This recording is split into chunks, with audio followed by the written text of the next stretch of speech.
ድሮ አባቶቻችን ታስረው ነበር የሚሾሙ። ደግሞ አሁን አስረን እንሾም የሚልም እየመጣ ነው። ታስረው ቅዱስ ኤጲፋኒዎስ ታስሮ እኔ ጳጳስ አልሆንም ብሎ ከባቄላ አዝመራ ተደብቆ የሚደበቅበት ቢያጣ አህያ ሊያስወጡ ሂደው አህያው ደግሞ ምን ይገባል ከባቄላ ሊያስወጡ ሲሄዱ እዚያ ተገኘ።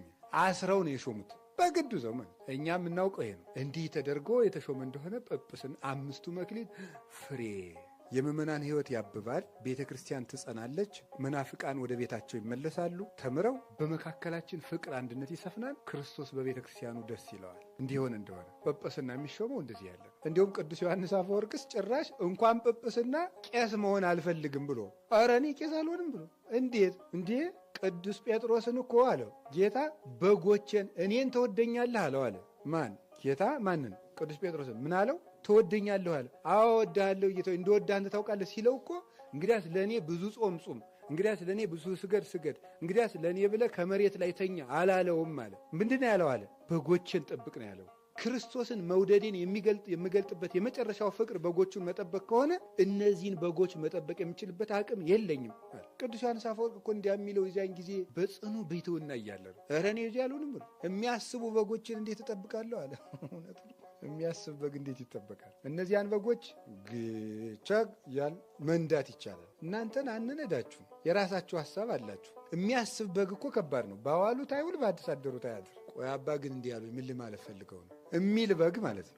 ናልቀም ያኛው በግ ናልቀም መልቀም ነው። ናጠጣ መጠጣት ነው። ናጋጥ ግባ መግባት ነው። ይሄ የሚያስብ በግ ነው። ውሳኔ የሚወስን በግ። ቆይ እስኪ አስቤበት እደውልልዎታለሁ የሚል አዲህ ይህን በግ መቅጠበቅ ቀላል ነው? ወደዚህስ መሯሯጥ ቀላል ነው? ለዚህ እረኛ ለመሆን መሯሯጥ በጣም አደገኛ ነው። ምዕመናንም የራሳቸውን እረኛ እያከማቹ እያለቁ ነው። የራሳቸው የእኛን አባት አትንኩብን። ይህ እንዲህ አይነት ምዕመንነት ቅልጥ ይበል። ማንን ይጨምራል? እኔንም ጨምሮ። አባ ገሪ ኪዳንን አትንኩብን የሚል ሰው እኔ አልፈልግም። መነካት ካለብኝ መነካት አለብኝ። ቤተ ክርስቲያንን አትንኩብኝ ነው የሚባለው። ቤተክርስቲያንን አትንኩብን ክርስቶስን ሲሰደብ ነው። የግለሰብ ደጋፊ አጨብጫቢ፣ የራሱን አባት የሚሾም የራሱን መምህር የሚያከማች ምን ያደርግልናል? ለቤተ ክርስቲያን ዕዳ ነው እኮ ይሄ። ህዝቡ ዕዳ፣ እኛም ዕዳ፣ ተያይዘን ዕዳ። ክርስቶስን ነው መከተል ያለብን። ደጋፊነት ለቤተ ክርስቲያን አይጠቅምም። ሁልጊዜ ነው የምናገረው፣ አይጠቅምም። ምእመንነት ነው የሚጠቅም። እንዲህ ያለ ጳጳስ መሾም፣ መክሊትን መወጣት ይሄ ነው። ሁላችንም እንግዲህ መክሊታችን ብንወጣ ቤተክርስቲያን ታተርፋለች።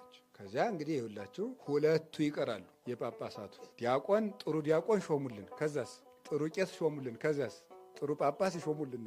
ከዚያስ አሁን ያሉት ጳጳሳት ጥሩዎች ናቸው። እየነቀፍኩ አይደለም። እሺ አባቶቻችን ከተሾሙ አክብረን ጸልየን መያዝ አለብን። ምንም ይሁን ምን የክርስቶስ ብርሃን አብሯቸዋል። ሰው በግል ኃጢአቱ ሊቀጣ ይችላል እንጂ ጸጋ እግዚአብሔር አይለየው። ይሄን ማመን አለብን። እንዲሁ ዝም ብሎ እግዚአብሔር ትቶናል፣ እንዲሁ የዚህ ወንበዴ ተሰብስቦ እዚህ ቤተ ክህነት እያሉ ማውራት ጥጋብ ይባላል። በእውነቱ ኢትዮጵያን የተዋት እግዚአብሔር በዚህ ተቀይሞ ነው። እኔ እኮ እንዲሁ የእግዚአብሔር ታናሽ ወንድም እኮ ነው የሚመስል ብዙ ሰው እኮ እንዲሁ መቼ ነግሯችሁ ነው እንደዚህ ብሎ ኢትዮጵያን የተውቋት በቤተ ክህነቱ ተቀይሜ ነው ብሏቸዋል። እኔ እንዲሁ እኮ እንዲሁ ሰው ትዕቢቱ እኮ የዕለት ውዳሴ ማርያም የማይደግመው ሰውዬ እኮ እንደሚል ቁጭ ብሎ ቢራ እየጠጣ ነው እንደሚለው ይሄ አውደልድል ተሰብስቦ በጣም በጣም በጣም በጣም ሲል ነው የሚውለው እዚያ ቁጭ ብሎ።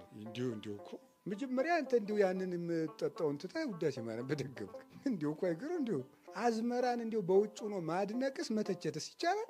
ገብቶ አርሞ ኮትኩቶ ብርድ ተመቶ ነው እንዲህ ዝም ብሎ መፈትፈት። እና ምን ይቀራል እንግዲህ ጳጳሳት ሊያደርጉልን የሚገባው ማስተማር። ምን ይጠበቃል? ማስተማር። ሐዋርያት ምንድናቸው? ጳጳሳት ነበሩ።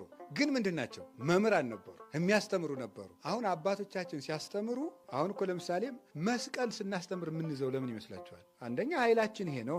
ማህተማችን ይሄ ነው። ለምናስተምረው ትምህርት ነው። አንድ ይረዳናል። የሚያስተምረው ሰው ምን እያደረገ ነው ማለት ነው? በውስጥ እየባረከ ነው ማለት ነው። ታውቃላችሁ? ይሄንን አስተምሮ እስከሚጨርስ ድረስ እየባረከ ነው። ግን እንደዚህ አይነት ተራ ሰው መስቀል ይዞ እንደዚህ እያለ ከሚያስተምር ጳጳሳት መስቀል ይዘው ቢያስተምሩን ምን ያህል ጸጋ ይፈስብናል? ብዙ ጸጋ ነው የሚፈስብን። ሊቃነ ጳጳሳቱ መስቀል እየያዙ ቢያስተምሩ ያ እየራቀን መጥቷል። እውነቴን ነው። አባቶቻችን እያስተማሩ እየተገኙ በቀን በሳምንት ሁሉም ሊቃነ ጳጳሳት ቢያስተምሩን ረድኤት እናገኛለን። ጸጋ ይወርዳል። እንዲያው ይሄ መንጫጫቱም ይቆማል። ባለቤት ያላት ቤተክርስቲያን ናት። ያንን ማድረግ ቀጥሎ ምንድን ነው? ማቁረብ እንኳን አባቶቻችን ቀድሰው ያቆርባሉ። አሁን ማቁረብ ነው። ይህ 5ቱ የጳጳስ መክሊት ነው እላቸዋለሁ። 5 ሌላ ማትረፍ ማለት እንደሱ ያለ ሌላ መተካት ማለት ነው። ወይም በዚህ መጠቀም ማለት ነው። በ5ቱ ፍጹም ጸጋ መቀበል፣ በዚህ ማትረፍ ማለት ነው። 5 ማትረፍ ማለት በዚህ ፍጹም ጸጋ መቀበል ማለት ነው። ወይም ደግሞ ሌላ 5 እሱን የመሰለ መተካት። ይሄ ነው። 2 ያለው ማን ነው? 2 መክሊት ያለው የተባለው ልብ ብላችሁ እንድሰሙ እንዳትረሱት። የዛሬ ዓመት 2 አሁን ለምሳሌ አሁን የማስተምረውን ትምህርት እየሰማችሁ ነው። እንዲሁ በትዕግስት ሰምታችሁ ነው ወይስ ረስታችሁት ነው የምትሰሙ? ለምሳሌ ይሄንን 3 ዓመት አስተማርኩት በትንሹ እዚህ ቦታ እና እንግዲህ ይሄን ርዕስ እዚህ ሳስተምረው የምትሰሙት ሀ የእግዚአብሔር ቃል አዲስ ስለሆነ፣ ለ ያምነውን ስለረሳችሁት፣ ሐመሩሃ